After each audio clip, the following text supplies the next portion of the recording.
Hello everyone, welcome to study lovers family. तो लीजिए फिर से हाजिर हैं आपके सामने एक बार फिर से यहाँ पर जो हमारी सीरीज़ चल रही है टीचिंग एप्टीट्यूड से रिलेटेड। टीचिंग एप्टीट्यूड से रिलेटेड हम जो 20 MCQs की सीरीज़ कर रहे थे उसको कंटिन्यू करते हुए आज हम पार्ट 3 लेके आए हैं। चलिए तो शुरू कर लेते हैं आज का लेक्चर एक शानदार कोटेशन के साथ। कहा गया है सक्सेस की सबसे ख़ास बात है कि वो मेहनत करने वालों पर फिदा हो जाती है। तो समझ सकते हैं कि कुल मिलाकर कहने का तात्पर्य ये है कि if you want to success, आपके पास सिर्फ एक ही ऑप्शन है, सिर्फ मेहनत के अलावा सक्सेस पाने का कोई भी दूसरा तरीका नहीं होता है। तो दोस्तों लगे रहिए, मेहनत करते रहिए, आपकी मेहनत का आपको ज़रूर फल मिलेगा। आने वाले जो भी एग्ज़ाम्स हैं उनमें आप लोग बहुत अच्छे अंकों से सफल होंगे। तो इन्हीं शुभकामनाओं के साथ चलिए शुरू करते हैं हमारा आज का लेक्चर। तो यहाँ पर देख सकते हैं टीचिंग एप्टीट्यूड शिक्षण अभिरुचि से रिलेटेड हमारी ये MCQs का पार्ट 3 है और इसमें हम जो कवर करेंगे वो 20 MCQs और मेरे ख्याल से इसमें 20+ हो गए हैं MCQs। तो काफ़ी इंपॉर्टेंट MCQs हैं, चाहे वो लेक्चरर के एग्ज़ाम्स के लिए हो या फिर LT ग्रेड का एग्ज़ाम हो। इसके अलावा टेट एग्ज़ाम्स UTET CTET के लिए भी बहुत ज़्यादा इम्पोर्टेंट हमारी ये सीरीज़ रहने वाली है। तो कंटिन्यू रहिए डेली सीरीज़ को। मैंने प्लेलिस्ट क्रिएट कर दी है, प्लेलिस्ट में जाके देख सकते हैं। जिन्होंने पहले वाला नहीं देखा है वो भी देख सकते हैं। इसके अलावा और फिर से वही सेम पैटर्न हमारे रहने वाला है। 20+ हो गए हैं ये MCQs और आपने क्या करना है, फिर से क्वेश्चन सुनना है, पॉज करना है, उस पर पार्टिसिपेट करना है, अपना आंसर रखना है और इसके अलावा लास्ट में कमेंट बॉक्स में अपना स्कोर टाइप करना है। पार्टिसिपेट कीजिए आप लोग वीडियो तो देख लेते हैं लेकिन पार्टिसिपेट नहीं करते हैं। ऐसे में फिर आपका एक प्रॉपर रिदम नहीं बन पाएगा। अगर आप पार्टिसिपेट कर रहे हैं तो आपका डेली का एक रूटीन बनेगा कि आपका आज का मान लो 10 मार्क्स हुए, कल 12 मार्क्स हुए, 13 मार्क्स हुए। पर डे का आप देख पाएंगे कि आप कितनी प्रोग्रेस कर रहे हैं या फिर आपका डाउन जा रहा है ग्राफ। तो इस तरह से खुद को इवेल्युएट करते रहिए, मूल्यांकन करते रहिए खुद का। चलिए नेक्स्ट आगे बढ़ते हैं। तो हमारा आज का जो सबसे पहला क्वेश्चन है वो है स्कूल अनुशासन में निम्न में से किसे प्राथमिकता दी जाती है। किसे प्राथमिकता दी जाती है। तो प्राथमिकता मिस टाइप हो गया यहाँ पर। देख सकते हैं ऑप्शन है नापसंदीदा व्यवहारों पर अंकुश, छात्रों का योजनाबद्ध विकास, प्रधानाचार्य के आदेशों का अनुपालन, सामाजिक नियमों का सहर्ष परिपालन। तो आप लोग पार्टिसिपेट करते रहें और इसका जो सही आंसर है वो है ऑप्शन नंबर ए, नापसंदीदा व्यवहारों पर अंकुश। तो स्कूल अनुशासन के लिए सबसे ज़्यादा प्राथमिकता जो दी जाती है वो नापसंदीदा व्यवहारों पर अंकुश लगाना। आगे बढ़ते हैं। हमारा आज का दूसरा क्वेश्चन है संदर्भ पुस्तकों एवं अन्य पाठ्य सामग्रियों के अध्ययन से क्या लाभ है। संदर्भ पुस्तकों एवं अन्य पाठ्य सामग्रियों के अध्ययन से क्या लाभ है। देख सकते हैं ऑप्शन है ज्ञान में व्यापकता आती है, परीक्षा में अच्छे अंक प्राप्त होते हैं, आनंद प्राप्त होता है या निर्णय शक्ति का विकास होता है। तो यहाँ पर जो सही आंसर है आप लोग समझ सकते हैं कि संदर्भ पाठ्य पुस्तक जो रेफरेंस बुक्स होती हैं उनका क्या महत्व होता है, क्या होता है, उनसे क्या होगा, हमारे ज्ञान में व्यापकता आएगी, ब्रॉड हमारा नॉलेज हो जाएगा। तो आंसर नंबर ए इसका सही होगा। आगे बढ़ते हैं नेक्स्ट क्वेश्चन। थर्ड क्वेश्चन है छात्रों के आवेगों का दमन करने से संभवतः, काफ़ी ज़्यादा मिस टाइप हो गया तो आप लोग समझ सकते हैं ये क्या है। संभवतः पूछ रहा है कि वे अनुशासन मानने लगते हैं, उनमें विद्रोह भावना पनपने लगती है, उनकी सृजनात्मक शक्ति कुंठित हो जाती है, और या फिर बी और सी दोनों। देखिए अगर हम छात्रों का आवेगों का दमन करेंगे, इमोशंस को अगर दमन करेंगे तो क्या हो सकता है, वे अनुशासन मानने लगेंगे। बिल्कुल नहीं, गलत है। क्यों नहीं मानेंगे, क्योंकि क्या होता है अगर हम किसी के भी आवेगों का दमन करेंगे तो वो कुंठित हो जाता है, उनमें विद्रोह की भावना पनपने लगती है। खासकर अगर टीनेजर्स की बात करें तो वो विद्रोह करने लगते हैं, उन्हें लगता है कि इससे बुरा इंसान मेरे लिए कोई नहीं है जो उनके आवेगों का दमन करता है। तो बी वाला सही है। इसके अलावा उनकी सृजनात्मकता शक्ति कुंठित हो जाएगी, बिल्कुल सही है। तो सही आंसर हमारा हो गया बी और सी दोनों ऑप्शन सही है। चलिए आगे बढ़ते हैं। भारत में स्त्री शिक्षा के एक महान समर्थक थे? ऑप्शन है महात्मा गांधी, रविंद्रनाथ टैगोर, कार्वे या फिर अरबिंदो। तो दोस्तों इसका जो सही आंसर है वो है कार्वे। कार्वे को भारत में स्त्री शिक्षा के एक महान समर्थक के रूप में माना जाता है। उन्होंने सबसे पहले स्त्री शिक्षा से संबंधित स्थापना भी की थी, विश्वविद्यालय की स्थापना भी की थी कार्वे ने। चलिए आगे बढ़ते हैं। नेक्स्ट क्वेश्चन है, अनुशासन भंग करने वाले छात्र को दिया गया दंड ऐसा होना चाहिए कि, देखिए विद्यालय अनुशासन से संबंधित प्रश्न है। विद्यालय अनुशासन जो यूटेट सीटेट का इम्पोर्टेंट टॉपिक रहता है। इसके अलावा लेक्चरर के स्क्रीनिंग का भी एक इम्पोर्टेंट टॉपिक है और एलटी ग्रेड में तो पूछा ही जाता है। अनुशासन भंग करने वाले छात्र को दिया गया दंड ऐसा होना चाहिए कि भय के कारण कोई छात्र अनुशासन भंग ना करे, वह छात्र हमेशा उसकी याद करके कांप जाए, दंड पाने वाला छात्र अपने को सुधार ले, या स्कूल भर में उसकी चर्चा हो। तो कैसा होना चाहिए? आप लोग पार्टिसिपेट जरूर करें, बहुत इंटरेस्टिंग क्वेश्चन है। अनुशासन भंग करने वाले छात्र को दिया गया दंड ऐसा होना चाहिए कि क्या हो, जो दंड पाने वाला छात्र है वो खुद को सुधार ले। तो option number C right answer होगा। नेक्स्ट आगे बढ़ते हैं। नेक्स्ट क्वेश्चन है, निम्नलिखित शिक्षण विधियों में से कौन सी विधि वास्तविक अनुभवों को प्रदान करने के दृष्टिकोण से उत्तम है? देखिए ऑप्शन देखिए, भ्रमण विधि, प्रोजेक्ट विधि, भाषण विधि या फिर पाठ्य पुस्तक विधि। देखिए कौन सी विधि सबसे ज़्यादा उपयुक्त होगी? तो भ्रमण विधि सबसे ज़्यादा उपयुक्त होगी। क्यों? क्योंकि अगर हमें वास्तविक अनुभव देना है तो हम क्या करते हैं, जैसे बच्चों को किसी पर्टिकुलर प्लेस का हम नॉलेज दे रहे हैं, तो वहाँ पे क्या, जैसे मान लो कि हम गंगोत्री ग्लेशियर का एक्सपीरियंस देना चाह रहे हैं, तो अगर हम प्रत्यक्ष रूप से बालकों को गंगोत्री ग्लेशियर ले जाएंगे घुमाने, तो वो क्या होगा, उनका वास्तविक अनुभव वो कर पाएंगे। तो बहुत ज़्यादा इंपॉर्टेंट है। तो भ्रमण विधि के द्वारा हम क्या कर सकते हैं, वास्तविक अनुभवों को प्रदान कर सकते हैं छात्र छात्राओं को। चलिए आगे बढ़ते हैं। नेक्स्ट क्वेश्चन, छात्रों में अनुशासन बनाए रखने के लिए एक शिक्षक की कौन सी भूमिका सराहनीय है? देखिए बहुत ज़्यादा इम्पोर्टेंट क्वेश्चन है। ऑप्शन है, शिक्षक की अपनी योग्यता, शिक्षक का विचार, शिक्षक का व्यक्तित्व, शिक्षक की कक्षा प्रबंध की क्षमता। पार्टिसिपेट करिए। देखिए क्या होता है, इसका जो सही आंसर होगा वो होगा डी, ऑप्शन नंबर डी, शिक्षक की कक्षा प्रबंध की क्षमता। मतलब छात्रों में अगर अनुशासन बनाए रखना है तो वो डिपेंड करेगा कि कोई भी शिक्षक अपनी कक्षा को मैनेज कैसे करता है। चलिए आगे बढ़ते हैं। नेक्स्ट क्वेश्चन, शिक्षा की खेल विधि का अर्थ है। देखिए खेल विधि, लास्ट सीरीज में भी हमारा क्वेश्चन आया था कि खेल विधि के प्रतिपादक जो थे कौन थे, फ्रोबेल थे। याद रखना है, बहुत ज़्यादा इंपॉर्टेंट है, पूछ लिया जाता है एग्जाम्स में। ऑप्शन है, खेल क्रियाओं द्वारा शिक्षा, खेल क्रियाओं द्वारा मनोरंजन, खेल की शिक्षा या फिर क्रियाशीलता पर जोर। तो इसका जो सही आंसर होगा ऑप्शन नंबर ई, खेल क्रियाओं द्वारा शिक्षा। चलिए आगे बढ़ते हैं नेक्स्ट क्वेश्चन की तरफ। यह हमारा शिक्षा में प्रयोजनवाद की विचारधारा का प्रवर्तक कौन था? ऑप्शन है हमारे पास किलपैट्रिक, पेस्टालॉजी, विलियम जेम्स और जॉन डीवी। देखिए शिक्षा में जो प्रयोजनवाद का आविष्कार किया था वो जॉन डीवी ने किया था। जॉन डीवी ने प्रयोजनवाद के जनक भी माने जाते हैं, तो प्रयोजनवाद के जनक हो गए हमारे जॉन डीवी। ठीक, इसके अलावा जॉन डीवी के शिष्य थे किलपैट्रिक, विलियम किलपैट्रिक क्या थे, जॉन डीवी के शिष्य थे। और इन्होंने क्या किया, चलिए ये आज के लिए आप लोगों के लिए क्वेश्चन है कि विलियम किलपैट्रिक ने कौन सी विधि का एक शिक्षण विधि का प्रतिपादन इन्होंने किया है, और आप लोगों को आंसर देना है कि कौन सी विधि का प्रतिपादन विलियम किलपैट्रिक ने दिया। कमेंट बॉक्स खुला है, कमेंट बॉक्स में जाके इसका सही आंसर बताइए कि किलपैट्रिक ने कौन सी विधि का प्रतिपादन किया था। तो हमारा जो ये क्वेश्चन है, शिक्षा में प्रयोजनवाद की विचारधारा के प्रवर्तक हो गए हमारे जॉन डीवी। चलिए नेक्स्ट आगे बढ़ते हैं। 10वां क्वेश्चन है, किस विद्वान ने सीखने के 5 चरण बताए थे? देखिए आज टाइप जरा जल्दीबाजी में हो गया, काफ़ी मिस्टेक हो गई है। सीखने के, किस विद्वान ने सीखने के 5 चरण बताए थे? ऑप्शन है फ्रोबेल, हर्बर्ट, प्लेटो, या ये भी देखिए ये कनिंघम है, कनिंघम। ठीक है, और इसका सही आंसर है हर्बर्ट। हर्बर्ट ने पंचपदी विधि दी थी, पंचपद चरण दिए थे शिक्षण के। चलो काफ़ी इंपॉर्टेंट है। नेक्स्ट आगे बढ़ते हैं।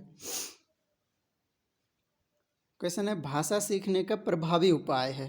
सबसे ज़्यादा प्रभावी कौन सा उपाय है? पाठ्य पुस्तकें पढ़ना है, सहायक पुस्तकें पढ़ना है, अखबार पढ़ना है या वार्तालाप करना है? तो क्या होता है, हम किसी भी भाषा को बहुत जल्दी सीखते हैं अगर हम उस भाषा में वार्तालाप करना शुरू कर देते हैं। तो ऑप्शन नंबर डी इसका सही आंसर होगा। चलिए आगे बढ़ते हैं नेक्स्ट क्वेश्चन की तरफ। देखिए क्वेश्चन है, मनोविश्लेषण विचारधारा का प्रमुख प्रवर्तक किसे माना जाता है? देखिए ऑप्शन है हमारे पास करेन हॉर्नी, थॉर्नडाइक, फ्रॉबेल या फिर सिगमंड फ्राइड। तो बहुत आसान है, अगर आप लोगों ने बीएड वगैरह में पढ़ा होगा, बहुत सरल सा क्वेश्चन है। सिगमंड फ्राइड को मनोविश्लेषणवाद का जनक माना जाता है। तो सिगमंड फ्राइड का मनोविश्लेषणवाद बहुत ज़्यादा चर्चित रहा है, पर्सनैलिटी से रिलेटेड है, पर्सनैलिटी से रिलेटेड। तो व्यक्तित्व से संबंधित फ्राइड का जो सिद्धांत है उसमें वो जिक्र करते हैं मनोविश्लेषणवाद का, ठीक है, मन का विश्लेषण। चलिए आगे बढ़ते हैं नेक्स्ट क्वेश्चन। शिक्षक के किस गुण को छात्र सबसे अधिक पसंद करते हैं? देखिए अधिकतर लोग शिक्षक ही होंगे आप में से, है ना, क्योंकि शिक्षक भर्ती की तैयारी कर रहे हैं, बीएड किया हुआ है। तो बहुत ज़्यादा इम्पोर्टेंट है कि आपका किस गुण को आपके छात्र पसंद करेंगे। उसकी निष्पक्षता, उसका रौब, उसकी समय पाबंदी, उसकी अनुशासन प्रियता। तो क्या होता है, जो छात्र होते हैं वो शिक्षक की निष्पक्षता को पसंद करते हैं, कि शिक्षक किसी भी छात्र से किसी भी तरह का कोई भी भेदभाव ना करे। चलिए आगे बढ़ते हैं नेक्स्ट क्वेश्चन की तरफ। प्रभावकारी शिक्षण फलन है। देखिए क्वेश्चन क्या पूछ रहे हैं, पहले क्वेश्चन समझ लीजिए कि जो प्रभावकारी शिक्षण है, या यूँ कहें प्रभावशाली जो शिक्षण है, कौन सा शिक्षण प्रभावशाली होगा, ठीक है।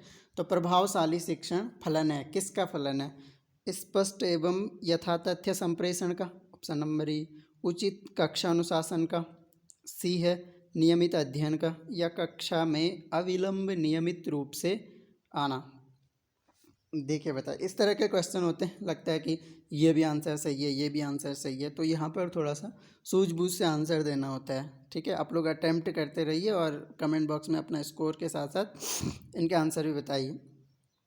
तो मतलब आपके हिसाब से क्या है फाइनल अपने पास इन क्वेश्चन को, मतलब कहने का तात्पर्य ये है कि ये सीरीज़ आपकी इस तरह से तैयार हो जानी चाहिए कि इससे अगर कोई भी क्वेश्चन आता है तो वो आपका गलत नहीं होना चाहिए, ठीक है। चलिए, तो इसका जो सही आंसर है वो है ऑप्शन नंबर ए, स्पष्ट तथा यथातथ्य संप्रेषण का। अगर शिक्षक छात्र से स्पष्ट और यथातथ्य संप्रेषण करता है, चाहे वो शिक्षक छात्र से संप्रेषण कर रहा हो या फिर कोई पाठ्य पुस्तकें हैं, अगर उनका संप्रेषण इस तरह से हो रहा है, एक तो स्पष्ट हो रहा है, दूसरा यथातथ्य संप्रेषण हो रहा है, तो उससे क्या होगा, शिक्षण प्रभावकारी होगा या प्रभावशाली होगा। कहने का मतलब ये है कि जो हम पढ़ाना चाह रहे हैं, संप्रेषण, जिस बात को हम छात्रों तक पहुंचाना चाह रहे हैं, वो स्पष्ट और यथातथ्यों के साथ उनके मस्तिष्क तक पहुंच जानी चाहिए। चलिए नेक्स्ट क्वेश्चन।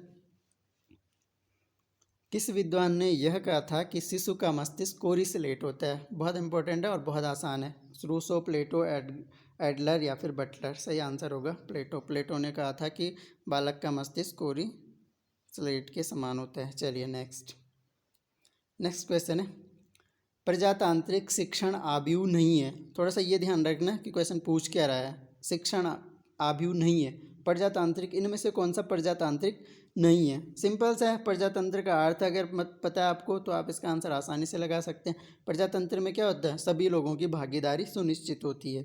तो देखिए व्याख्यान, प्रश्नोत्तर, अन्वेषण या फिर समीक्षा। देखिए समीक्षा में भी लोगों की भागीदारी सुनिश्चित होती है। खोज भी अकेले तो नहीं होती है, रिसर्च करवाते हैं। प्रश्न उत्तर में भी क्या होता है, भागीदारी होती है। तो व्याख्यान विधि में क्या होता है, व्याख्यान में क्या होता है, एक कोई भी शिक्षक है या फिर व्याख्याता है, वो एक तरफ से अपना प्रभुत्व बनाए रखता है और वही व्याख्यान देता रहता है, बाकी सब लोग सुनते रहते हैं। तो सही आंसर हो गया हमारा ऑप्शन नंबर ए, प्रजातांत्रिक शिक्षण आव्यूह नहीं है। तो व्याख्यान जो है प्रजातांत्रिक शिक्षण आव्यूह नहीं है। चलिए आगे बढ़ते हैं नेक्स्ट क्वेश्चन है, संप्रेषण की विशेषता नहीं है। देखिए फिर से सही क्वेश्चन है, संप्रेषण की विशेषता नहीं है। संप्रेषण विज्ञान व कला दोनों है। संप्रेषण उद्देश्यपूर्ण नहीं होता है। परस्पर वैचारिक आदान प्रदान है, या संप्रेषण सामाजिक गुण है। क्या होगा सही आंसर? देखिए इसका सही आंसर है संप्रेषण उद्देश्यपूर्ण नहीं होता है, मतलब ये गलत है, क्योंकि संप्रेषण विज्ञान और कला दोनों है, बिल्कुल सही है। परस्पर वैचारिक आदान प्रदान होता है संप्रेषण में, बिल्कुल सही है। संप्रेषण सामाजिक गुण है, बिल्कुल सही है। तो इनमें से गलत क्या हो गया, संप्रेषण उद्देश्यपूर्ण नहीं है, तो सही आंसर हमारा हो जाएगा ऑप्शन नंबर बी। चलिए नेक्स्ट हमारा क्वेश्चन है, प्रभुत्ववादी शिक्षण आव्यूह है। प्रभुत्ववादी शिक्षण आव्यूह, अभी बताया ना कि प्रभुत्ववादी शिक्षण आव्यूह, व्याख्यान में बताया कि प्रभुत्व होता है शिक्षक का, तो क्या क्या है ऑप्शन है, व्याख्यान, पाठ प्रदर्शन और व दोनों या उपरोक्त में से कोई नहीं। ठीक है, तो क्या होता है प्रभुत्ववादी, व्याख्यान में भी क्या होता है शिक्षक का प्रभुत्व रहता है, इसके अलावा व्याख्यान में भी शिक्षक का प्रभुत्व रहता है, और पाठ प्रदर्शन जब शिक्षक करता है तो उस टाइम भी क्या होता है शिक्षक का ही प्रभुत्व रहता है। मतलब छात्र क्या करते हैं, शांतिपूर्वक सुनते हैं, व्याख्यान को भी छात्र शांतिपूर्वक सुनते हैं, तो और ब दोनों सही आंसर हो जाएगा 18 का सी। चलिए नेक्स्ट हमारा क्वेश्चन है, अभिकर्मित अनुदेशन का प्रतिपादन किसने किया।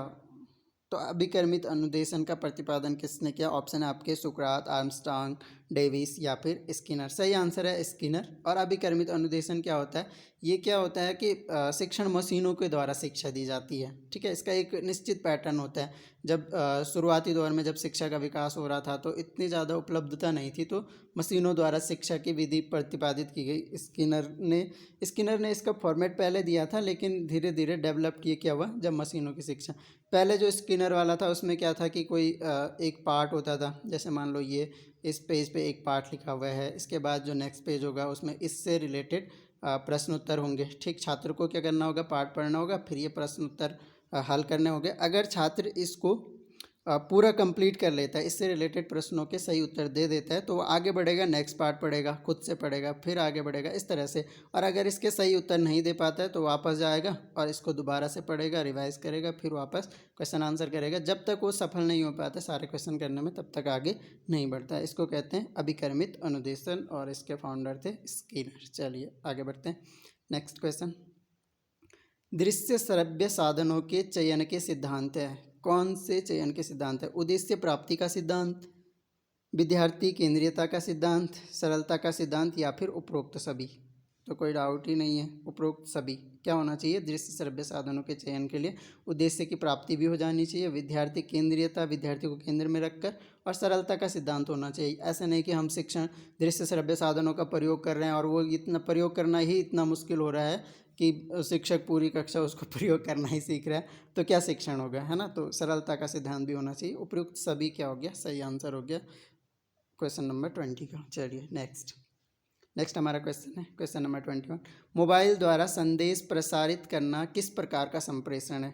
देखिए हम लोग मोबाइल का बहुत अच्छे से यूज़ करते हैं ना, तो यहाँ पर बोल रहे हैं शाब्दिक संप्रेषण, अशाब्दिक संप्रेषण, स्वाभाविक संप्रेषण, या फिर यांत्रिक संप्रेषण। देखिए शाब्दिक, अशाब्दिक, स्वाभाविक या यांत्रिक। तो मोबाइल कैसा हमारा यांत्रिक संप्रेषण होता है, हमारा मोबाइल द्वारा संदेश प्रसारित करना। चलिए नेक्स्ट देखते हैं क्वेश्चन नंबर 22, अध्यापक द्वारा श्यामपट्ट पर लिखा गया कार्य कैसा माध्यम है। ठीक है, तो लिखा गया कार्य श्यामपट्ट पर अध्यापक ने कुछ लिखा, तो वो कैसा माध्यम है। ठीक है, तो ये देख सकते हैं, यहीं पे देख लो कि कैसा माध्यम होगा। मान लो ये ही हमारा ब्लैक बोर्ड है, ठीक है, और यहाँ पर मैं कुछ लिख दे रहा हूँ, वेलकम कर दे रहा हूँ आपका। ठीक है, तो अभी देखिए ये कैसा माध्यम है, कैसा माध्यम है, तो ये जो माध्यम है ये कैसा माध्यम है, दृश्य माध्यम है। केवल दिखाई दे रहा है ना, जो लिखा हुआ है वो केवल हमें दिखाई दे रहा है, तो इसलिए ये क्या हो जाएगा, दृश्य माध्यम हो जाएगा। चलिए नेक्स्ट, ख्याल से एक क्वेश्चन और रह गया और ये अंतिम क्वेश्चन है आज का। संप्रेषण दो या दो से अधिक व्यक्तियों के मध्य तथ्यों, विचारों तथा भावनाओं का विनिमय है। ठीक है, ये क्या है, डेफिनेशन है संप्रेषण की। संप्रेषण हम किसे कहते हैं, एक क्वेश्चन तो यही क्लियर हो जाएगा। संप्रेषण दो या दो से अधिक व्यक्तियों के मध्य तथ्यों, विचारों तथा भावनाओं का विनिमय है। ठीक, ये तो संप्रेषण की परिभाषा हो गई। क्या होता है, दो व्यक्तियों या अधिक व्यक्तियों, तथ्यों का आदान प्रदान होता है, विचारों का विनिमय मतलब आदान प्रदान। ठीक है, विचारों का या फिर भावनाओं का आदान प्रदान हो रहा है, तो वो क्या है, एक संप्रेषण का प्रकार है। ऑप्शन है McFarland, Newman and Summer, Gold, Webster. तो इसका जो सही आंसर है दोस्तों वो है न्यूमैन तथा समर। तो ये हमारे हो गए आज के 23 क्वेश्चन हो गए। तो हमने कुल मिलाकर 23 क्वेश्चन आज डिस्कस करें, मल्टीपल चॉइस 23 क्वेश्चन है ना। और आप लोगों के लिए टास्क वही है कि फिर से बताइए कि आउट ऑफ 23 आज आपने कितने मार्क्स लाए हैं। ठीक है, तो बहुत ज़्यादा इम्पोर्टेंट आज के MCQs हैं। आप चाहे तो कहीं पर इनको नोट करके रख सकते हैं ताकि किसी भी एग्ज़ाम से पहले आप इनको अच्छे से रिवाइज कर सको। कहने का मतलब ये है कि जो आपको आ जाता है अच्छी बात है, जो नहीं आता है वो क्वेश्चन भी आप गलत ना करो। इस तरह से इसकी प्रैक्टिस कर लीजिए। चाहे तो वीडियो को दोबारा देख लीजिए, मैं प्लेलिस्ट क्रिएट कर दूंगा इसके लिए। ठीक है, तो ये था हमारा आज का नन्हा सा मुन्ना सा प्यारा सा डिस्कशन। कैसा लगा आप लोगों को ये ज़रूर बताएं और साथ ही अपना स्कोर भी बताना ना भूलें। चलिए, तो अभी के लिए इतना ही। हाँ, इसके अलावा अपने आसपास सफाई रखें, पेड़ पौधों पानी को सेव कीजिए, प्लास्टिक पॉलीथीन बैग का यूज़ नहीं करना है और टाइम मिले तो किसी को पढ़ा लेना है। इसके अलावा थैंक्स अलॉट फॉर लिसनिंग। मिलेंगे नेक्स्ट लेक्चर में, तब तक के लिए जय हिंद।